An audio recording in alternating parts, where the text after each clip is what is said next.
جی آپ نے بھی حدیث کا ذکر کیا کہ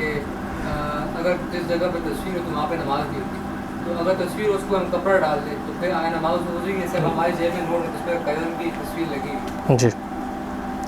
دیکھیے، میں نے یہ نہیں کہا کہ میں نے یہ روایت پیش نہیں کی کہ جس گھر میں تصویر ہو اس میں نماز نہیں ہوتی۔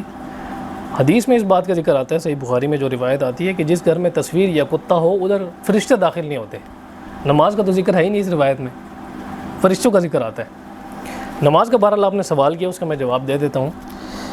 کہ دیکھیں، اگر تصویر سامنے موجود ہے تو ہمیں اس طرح کی ایک روایت ملتی ہے،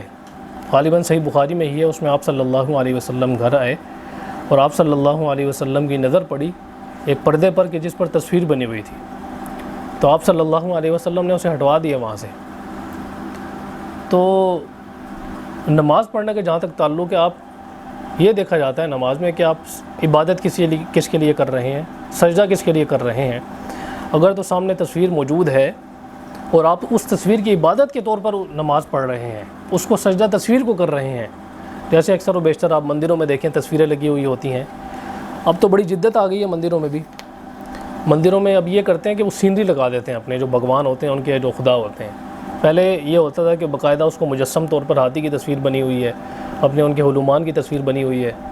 یا ان کا وشنو ہے اس کی تصویر بنی ہوئی ہے، یا کالی ماتا ہے، کالی دیوی ہے اس کی تصویر بنی ہوئی ہے، جس کی زبان باہر نکلی ہوتی ہے، لال سے رنگ کی زبان ہوتی ہے، یہ ان کی کالی دیوی ہوتی ہے۔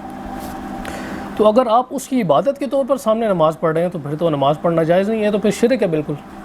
اس میں نماز نہ ہونا تو دور کی چیز رہ جاتی ہے، یہ تو شرک آ جاتا ہے۔ اب یہ ہے کہ نماز تو آپ اللہ تعالیٰ کے لیے پڑھ رہے ہیں لیکن سامنے تصویر موجود ہے، تو اس سے نماز آپ کی ہو جاتی ہے، لیکن نماز کے اندر کراہت آتی ہے، کسی قدر ناپسندیدگی ہے کہ آپ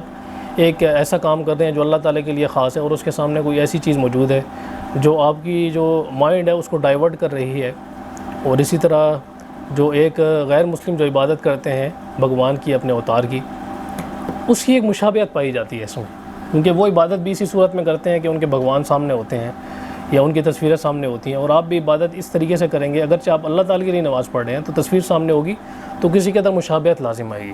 تو اس وجہ سے یہ مکروہ ہے یہ عمل، اس سے نماز پہ کوئی فرق نہیں پڑتا، نماز ہو جاتی ہے آپ کی۔ اب دوسری چیز یہ ہے کہ ایک مسئلہ ایک اور اس میں یہ آتا ہے کہ اکثر و بیشتر لوگوں نے ٹی شرٹس پہنی ہوئی ہوتی ہیں، ان پر تصویریں بنی ہوئی ہوتی ہیں، تو وہ بھی یہ سوال کرتے ہیں کہ ان میں نماز ہو جاتی ہے یا نہیں ہوتی، تو ہو جاتی ہے۔ فقہائے کرام نے اسے مکروہ لکھا ہے، زیادہ سے زیادہ یہ مکروہ ہے،